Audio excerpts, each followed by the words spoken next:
বন্ধুরা, আপনাদের মাঝে অসাধারণ একটি লাগালাগির গল্প নিয়ে চলে আসলাম। গল্পটি না টেনে শেষ পর্যন্ত দেখুন, তাহলে আপনি অনেক মজা পাবেন। আমাদের নতুন নতুন ভিডিও পেতে আমাদের চ্যানেলটিকে সাবস্ক্রাইব করুন এবং কমেন্ট করে জানিয়ে দিন কোন ধরনের গল্প আপনি পছন্দ করেন। চলুন বন্ধুরা, গল্পটি শুরু করি। আমার একটি সৎ বোন ছিল, নাম মনিকা। আমার বোন বাসা থেকে 1 কিলোমিটার দূরে থাকত। একদিন আমাদের বাসায় আমার সৎ বোনকে বেড়াতে নিয়ে আসলাম। তারপর এক রাতে যা ঘটল তা শোনার পর তোমরা থমকে যাবে।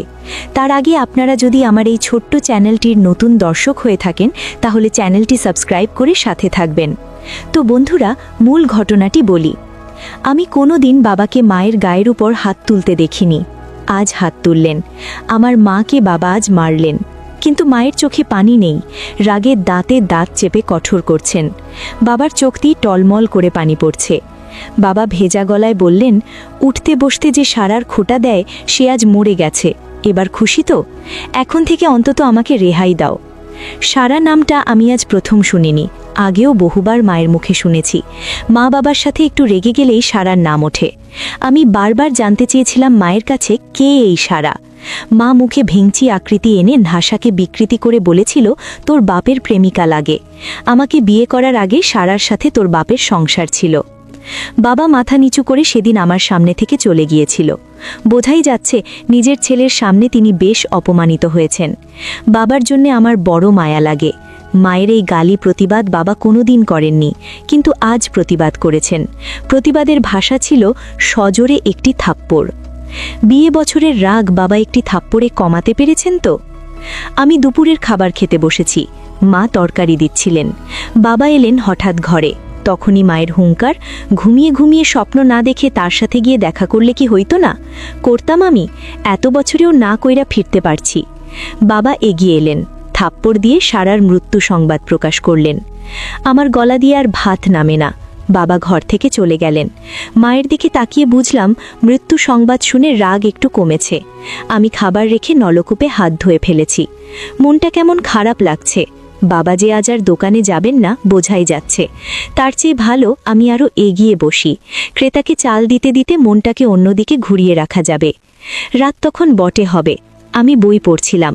হুমায়ুন স্যারের মিশির আলী সমগ্র বইয়ের তন্দ্রাবিলাস আমার দুই চোখে তন্দ্রা কাটিয়ে দিল। দরজায় ঠকঠক। দরজার ওপাশ থেকে বাবার গলার শব্দ, রাফাত, ঘুমিয়ে পড়েছিস? আমি কোনো জবাব না দিয়ে দরজা খুলে দিলাম। বাবা ঘরে ঝুঁকে আমার বিছানায় বসতে বসতে বললেন, ঘুম আসেনি এখনো, তোর সাথে গল্প করতে এলাম।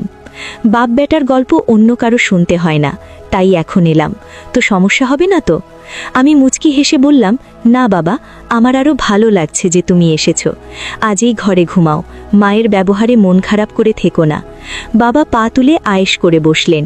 ইশারায় আমাকে চেয়ার টেনে কাছে যেতে ইঙ্গিত করলেন। আমি কাঠের চেয়ার নিয়ে বাবার মুখোমুখি বসলাম। বাবা আমার দিকে কিছুক্ষণ তাকিয়ে রইলেন। তারপর দেয়ালের দিকে তাকিয়ে বললেন, তোর অনেক কিছু জেনে রাখা দরকার। আমি তোকে জানাতে চাই। আগেও জানতে চেয়েছি, সাহস হয়নি। ভেবেছি তোর মা যেমন অকথ্য ভাষায় কথা বলে হয়তো জানা হয়ে যাবে, কিন্তু তুই জানিস না কিছুই। শুধু একটি নাম জানিস, সারা। তুই এই নামটি তোর মায়ের মুখে শুনেছিস। যতবার শুনেছিস আমি লজ্জা পেয়েছি, বলতে পারিনি কিছু। আজ বলবো। আমি গভীর মনোযোগ দিয়ে বাবার গল্প শুনেছি।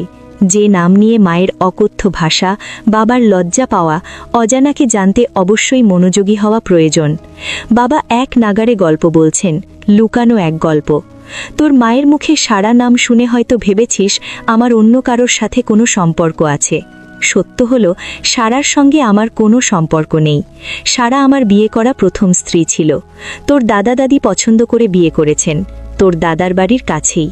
আমরা যে এত বছর ধরে তোর দাদা দাদিকে রেখে শহরে থাকি তার একটি কারণ এই সারা। তোকে নিয়ে যে প্রতিবার তোর দাদার বাড়ি যেতাম, আমি তোর সাথে সাথে থাকতাম, যেন আমাদের গ্রামের কারো কাছ থেকে এই বিষয়ে কিছু শুনতে না হয়। এত খারাপ লাগতে পারে শুনলে। তো দাদা দাদি মারা যাওয়ার পর গ্রামে খুব একটা যায় না। তোর মা সব জানে, তবু তোকে বলেনি যে আমি আগেও একটি বিয়ে করেছিলাম।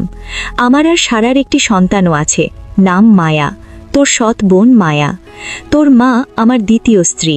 সে যাই হোক, সারার সাথে বৈবাহিক সম্পর্ক শেষ হওয়ার পর সে পরবর্তীতে আবার বিয়ে করে এক স্কুল শিক্ষককে। তোর দাদার বাড়ি থেকে কয়েকটা গ্রাম পড়ে। 8 বছর সংসার করলেও আর কোনো সন্তান হয়নি। শিক্ষক মারা গেলেন আলসার হয়ে। আমি সব খবর রাখতাম। রাখার কারণ আমার মেয়ে মায়া। আমি তাকে আমার কাছে রাখতে পারিনি।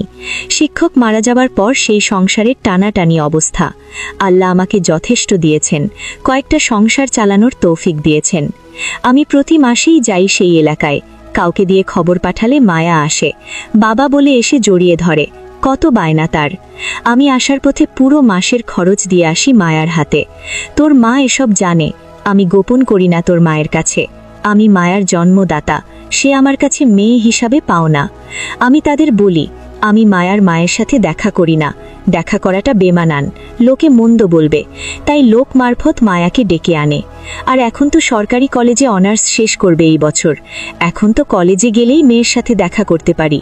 কিন্তু ওই যে, আমি তোর মায়ের কাছে কোনো কিছু লুকাই না। তোর মা মনে করে আমি হয়তো ওর মায়ের সাথে দেখা করি, এজন্যই রাগের মাথায় 2-4টা কথা শোনায়। এতে আমার খারাপ লাগে না, শুনতে শুনতে অভ্যাস হয়ে গেছে। বাবা, 1 মিনিট। আমি বাবাকে থামিয়ে প্রশ্ন করলাম, এতগুলো জীবন ঘটিত বিষয়ে মায়ের কাছেও লুকিয়ে রাখো না? তাহলে আমি শুনলে কি সমস্যা বাবা? বাবা উত্তরে বললেন, আসলে আমি চেয়েছিলাম তুই বড় হলে সব বলবো। তোর মানসিক বেড়ে ওঠাতে মস্তিষ্কে কোনো প্রভাব পড়ুক সেটা চাইতাম না, কিন্তু ভুলে গিয়েছিলাম যথেষ্ট বড় হয়েছিস। মায়া শুনেও কষ্ট পেয়েছে। ও হ্যাঁ, মায়া কয়েকবার বলেছিল তোকে সব জানাতে, আমি সাহস পাইনি। তবে বিশ্বাস কর, ওর মায়ের সাথে আমি দেখা করতাম না কখনো। কিন্তু আজ মৃত্যু সংবাদ শুনে না গিয়ে থাকতে পারিনি। তার উপর তোর মায়ের এমন কথাটুকু সহ্য হয়নি। আমার কোনো ভাই বোন নেই, এমন একটি আক্ষেপ ছিল সবসময়। আজ বাবার মুখে শুনলাম আমার একটি বোনও আছে, আমার বড় আপু, না মায়া। কোনোদিন দেখিনি। বাবা দেয়ালের দিকে তাকিয়ে আছেন, চোখ দুটো চলছে। সারা নামের মানুষটির জন্য বাবার চোখে পানি থাকাটা স্বাভাবিক। আমি বাবাকে প্রশ্ন করলাম, তুমি তাকে ছেড়ে দিয়েছিলে কেন বাবা? বাবা দেয়াল থেকে দৃষ্টি আমার দিকে দিলেন, একটা দীর্ঘশ্বাস ছেড়ে বললেন, যে মানুষটা দুনিয়া ছেড়ে চলে গেছে তার সম্পর্কে কিছু না বলাই উত্তম। এতটুকু জেনে থাক, আমাদের মনের মিল ছিল না, তবে বুঝতে একটু দেরি হওয়াতে 4 বছর সংসার টিকেছিল। পরে আর টিকেনি, সে মায়াকে নিয়ে গেছে। আমার কাছে কোনোভাবেই রাখতে পারিনি। জোর করলে হয়তো পারতাম, আইনে গেলে, থানা পুলিশ করে, কোর্টে গিয়ে এত শত করতে ইচ্ছে হয়নি। আমি কিছু বলতে যাব তার আগেই বাবা কিভাবে যেন প্রসঙ্গ পাল্টে ফেললেন। আমাকে উদ্দেশ্য করে বললেন, নদীপথে এক ট্রালার ভর্তি ধান আসার কথা। নগর বাজারে পরিচিত পাইকারদের থেকে কিনেছি। সন্ধ্যায় আসার কথা। রাত 9টা অবধি বসেছিলাম, আসেনি। দোকানের ওদের কাছে নাম্বার আছে।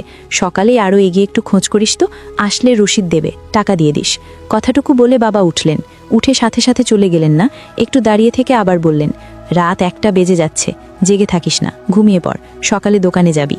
বাবা ঘর থেকে বেরিয়ে গেলেন। আমি চেয়ার আগের জায়গায় নিয়ে এলাম। আজ আর তন্দ্রাবিলাস পড়ে শেষ করা হবে না, বিছানায় গা এলিয়ে দিলাম। ঠিক 1 সপ্তাহ পরে বাবা হঠাৎ মারা গেলেন। আমি দোকানে ছিলাম, খবর পেয়ে ছুটে এসেছি বাড়িতে। বাড়ি ভর্তি মানুষ। কেউ মারা গেলে পরিচিত সবাই শেষ দেখাতে আসে। মা বিলাপ করে কান্না করছেন। মায়ের মুখে শুনতে পেলাম, সকালে শুধু বলেছিলেন বুকটা ব্যথা করে, না ভেবেছেন খাওয়ার পর হয়তো এমনিতেই ব্যথা করছে। তাছাড়া ব্যথা ততটাও বেশিও না। কিছু না বলে বাবা দুনিয়া ছেড়ে চলে গেলেন। আমার মাথার উপর বটগাছের ছায়া ছিলেন। নিজেকে খুব অসহায় লাগছে। এত বড় পৃথিবীতে নিজেকে একা লাগছে। আমার 2 চোখ বেয়ে অঝরে পানি পড়ছে। সান্ত্বনা নিতে এগিয়ে এলেন এলাকার কয়েকজন।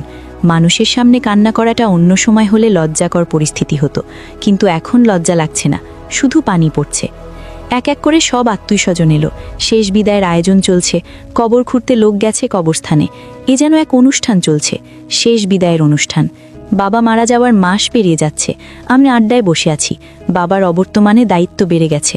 হঠাৎ আমার অবচেতন মনে খানিকটা ধাক্কা লাগলো। মায়া, আমার একটা মাত্র বোন, তাকে তো খবর দেওয়া হয়নি। আমার কাছে তো ফোন নাম্বারও নেই, বাড়িও চিনি না কোন গ্রামে থাকে। বাবাকে শেষ দেখা হয়নি তার। এটা তো তার প্রতি মস্ত বড় অন্যায় হয়েছে। মায়ের কাছে কি তাদের বাড়ির ঠিকানা আছে? না, মাকে কিছু বলা যাবে না। দাদার বাড়ির কেউ কি জানে? ভাবতে ভাবতে হঠাৎ মনে পড়ল, বাবা বলেছিলেন মায়া আপু রাজধানী মহাবিদ্যালয় থেকে অনার্স শেষ করবেন এই বছরে। আমি বসা থেকে উঠে দাঁড়ালাম। একটা বড় ভুল হয়ে গেল। আপুকে বাবার মৃত্যু সংবাদ জানানো দরকার ছিল। রাজধানী মহাবিদ্যালয়ের দক্ষিণ দিকে অনার্স ভবন। আমার পরিচিত কেউ নেই এখানে। অনার্স ভবনের সামনে অনেকেই আছে।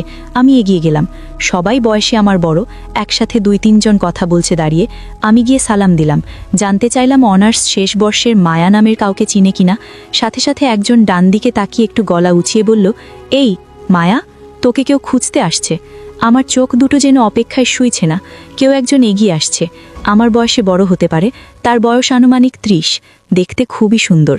ইচ্ছে করছে এখনই চিৎকার করে বলি, আমি তোমার একমাত্র ভাই রাফাত, কিন্তু বলতে পারিনি। আমার গলার স্বর কি ভেজা বুঝতে পারছি না। আমাকে খুঁজছো? কে তুমি? আপনার কথাই কি বলবো ভেবে পাচ্ছি না। আসলে কি আমি পরিচয়ের শুরুটা কিভাবে করব? মুখ ফুটে বললাম, আপু, আপনার সাথে কিছু কথা আছে, খুব জরুরি, একটু এদিকে আসবেন। অনার্স ভবনের সামনে দূরের ঘাসের শীতল পাটির মতো বিছানা পাতা। আমি আপুকে নিয়ে একটু আড়ালে গেলাম। আপুর কৌতূহলী চোখ। হঠাৎ বললাম, আমি দুপুর থেকে এসেছি, আমার নাম রাফাত। কথাটুকু বলে আপুর দিকে তাকালাম। আপু নির্বাক, চোখের পলক পড়ছে না, চোখ দুটো ভিজে উঠল আমার সামনে।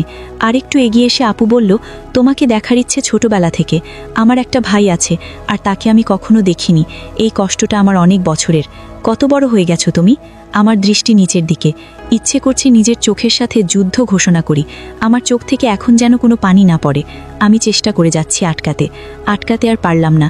এরই মধ্যে আপু আবার বলল, বাবা মারা যাওয়ার দিন গিয়েছিলাম তোমাদের বাড়িতে, আর ওয়াসিম নামের কেউ একজন ফোন করেছিল। তোমাদের বাড়ির ঠিকানা নিয়ে গিয়েছিলাম। 20 মিনিটের মতো ছিলাম, সবাই কান্না করছে। মানুষের ভিড়ে আমিও বাবার মুখখানি শেষবারের মতো দেখে নিয়েছি, দেখে কান্নাও করেছি, কিন্তু কেউ জানে না আমি কে। তোমাকে খুঁজেছি, জিজ্ঞেস করিনি কারো কাছে। বাবার কাছে শুনেছিলাম তোমার নাম।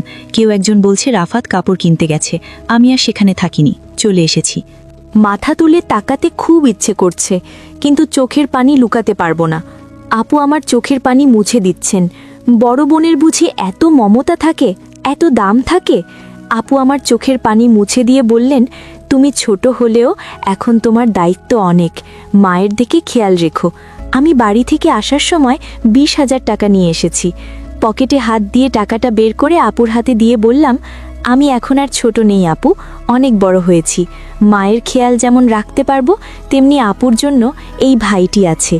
আপু একটু চমকালেন বোধহয়, তারপর টাকাটা আমার হাতে দিয়ে বললেন, আমি তোমার চেয়েও বড়, এখন আমার টাকা লাগবে না, মামার বাড়িতেই থাকি এখন। আমি টাকা ফেরত না নিয়ে বললাম, টাকা নিতেই হবে আপু, সব দায়িত্ব এখন থেকে তার ভাইয়ের। বাবা শুধু আমার একার নয়, তোমারও বাবা, তোমার অধিকার আছে। আমাকে শুধু আপু ডাকতে দিয়েও বঞ্চিত করো না। অনার্স ভবনের সাক্ষী হচ্ছে 2 ভাই বোনের চোখ থেকে গড়িয়ে পড়া পানি। সামনে এগোচ্ছি, আর থেকে যেতে হবে না।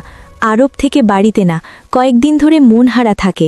মায়ের কাছাকাছি থাকাটা দরকার, গল্প করা দরকার। সব দায়িত্ব এখন আমাকে পালন করতে হবে। রিকশায় উঠে কিছু দূর এসে পেছন ফিরে দেখি আপু তখনও আমার চলে আসা দিকে দাঁড়িয়ে দেখছে, যেন ভাইকে বিদায় দিতে মন যাচ্ছে না তার। কিছুদিন পর আমি আপুকে বললাম, আপু, তোমাকে আমাদের বাড়িতে নিয়ে যেতে আসলাম, কিছুদিন আমাদের বাড়িতে চলো, একটু ঘুরে ফিরে আসো, ভালো লাগবে তোমার। আমি আর না করলাম না। আপু বললাম, আমি তোমাদের বাড়িতে গেলে তোমার আম্মা অর্থাৎ আমার সৎমা আমাকে দেখে সহ্য করতে পারবে না। আরে না আপু, কিছু হবে না, তুমি এসব কথা বাদ দিয়ে চলো আমার সাথে। আমিও ভাইয়ের কথায় মায়ের টানে আমি চলে গেলাম তাদের বাসায়। আমাকে আমার সৎমা দেখে মুখটা কেমন যেন আধার করে ফেলল। আমি এটা কিছু মনে করলাম না, এটা আমি স্বাভাবিকভাবেই নিলাম ব্যাপারটা। বাবা মারা যাওয়ায় মায়ের কষ্টটা অনেক বেড়ে গেল। আপু, আমি তোমাকে এখন থেকে কষ্ট করতে দেব না। যা প্রয়োজন তুমি আমার কাছে চাইবে, আমি দেব, কারণ আমার একটা মমতাময়ী বোন আছে। আমি তা জানতাম না। আমার বাবার মৃত্যুর কিছুদিন আগে আমার সাথে বলেছে তোমার কথা, তাই আমি জানতে পারলাম যে আমার একটা বোন আছে। আজ আমি অনেক খুশি এমন একটা বোন পেয়ে। আমার মা আমার সাথে বলতো, তোর কোনো ভাই বোন নেই, কিন্তু বাবা আমাকে মৃত্যুর আগে বলে গেল। বাবা এতটা দায়িত্বশীল ছিল যে আমাকে কোনোদিন কষ্ট কী জিনিস বুঝতে দেয়নি। যেন আপু, আমার মা আমার বাবাকে প্রতিদিন কত কথা বলতো। এর একটাই কারণ, বাবা তোমার সাথে দেখা করত, তাই এটা বাবা আমাকে বলে গেছে। বাবা কোনো দিন মায়ের কথায় রাগ করেনি। এসব গল্প করছিলাম, হঠাৎ মায়ের ডাক পড়ল, কিরে, তোরা খাইতে আয়। আমার টেবিলে গিয়ে বসে দুপুরের খাবার শেষ করলাম। তারপর আমার রুমে আমার শ্রদ্ধেয় বড় বোনকে নিয়ে সুখ দুঃখের গল্প করছিলাম অনেকক্ষণ ধরে। আমার মা চাইতো না আমি আমার বোনের সাথে গল্প করি, বোনকে লেখাপড়া করার জন্য সাহায্য করি। আমার মা আমাদের দুজনকে গল্প করতে দেখে পাড়ার মানুষকে নিয়ে আসলেন আর বললেন, দেখো তোমরা সবাই, আমার ছেলেকেও মায়া জাদু করে ফেলেছে। আমার ছেলে আমার কোনো কথাই শোনে না। আগে শুনো তো। আমি মাকে বললাম, না, তুমি কি বলছো? আমার বোনকে তুমি এত মিথ্যা অপবাদ দিচ্ছ? মা, তুমি এতটা নীচ হতে পারলে কিভাবে? আমি আমার শ্রদ্ধেয় বড় বোনকে নিয়ে আসলাম আমাদের বাড়িতে কিছুদিন বেড়াতে, আর তুমি কিনা আমাদের মিথ্যা